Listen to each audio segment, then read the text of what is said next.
15.5 বছর এই দেশ থেকে বিপুল পরিমাণ অর্থ বিদেশে পাচার হয়েছে। বাংলাদেশ ব্যাংকের হিসাব মতো এর পরিমাণ হচ্ছে 26,58,000 কোটি টাকা, বাংলাদেশের বার্ষিক বাজেটের 5 গুণ। এই টাকা যদি বাংলাদেশের ভিতরে থাকতো তাহলে বাংলাদেশ আজকে কোথায় চলে যেত? এ মাসেই গিয়েছি চীন সফরে, এপ্রিলে গিয়েছিলাম ইউরোপে।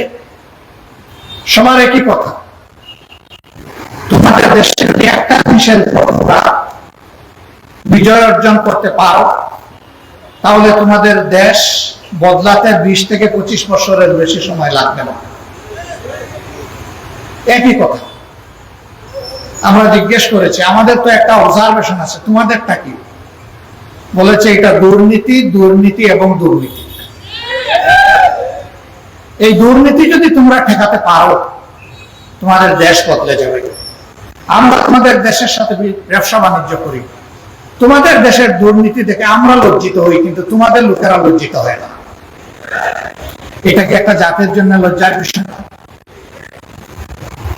দুর্নীতি এমনই একটা মহারোগ, যে রোগ সমাজের আর কোনো কিছু বাকি রাখে না। এই দুর্নীতির কারণে সমাজে সন্ত্রাস হবে, দুর্নীতির কারণে লম্পটরা লম্পট করে টাকার বিনিময়ে রেহাই পেয়ে যাবে, দুর্নীতির কারণে নিরীহ মানুষকে শ্রদ্ধা করে জবাই করার পরে সে বেঁচে যাবে তার টাকা পয়সা দিয়ে।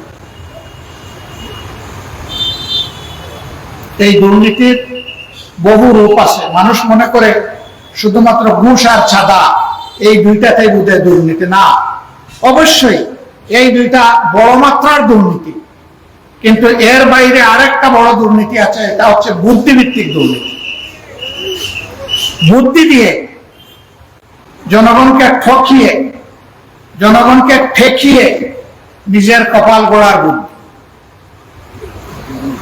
এটা তারাই করতে পারে সত্যিকার অর্থে দেশ এবং জনগণের প্রতি যাদের দায়বদ্ধতা নাই, ভালোবাসা নাই, মায়া নাই। তারা কারা? তারা আকাশে মেঘ দেখলে যারা দেশ থেকে পালায় যায় তারা। এই দেশ যদি তার নিজের দেশ মনে করত, জনগণের কাছে যদি দায়বদ্ধতা মনে করত, তাহলে নিশ্চয়ই তারা এই অপকর্মে জড়িত হতো না। তারা দেশ থেকে পালায় কেন? পালায় এ কারণে, যখন ক্ষমতায় থাকে তখন ধরাকে সরাগিয়ান করে, আর সব কিছুকে তার শ্বশুর বাড়ির যৌতুক মনে করে, সব কিছুকে হালাল মনে করে পেট ভরে। কিন্তু যখন ক্ষমতার মসনদ কোমরের নিচ থেকে চলে যায় তখন চোখে অন্ধকার দেখে,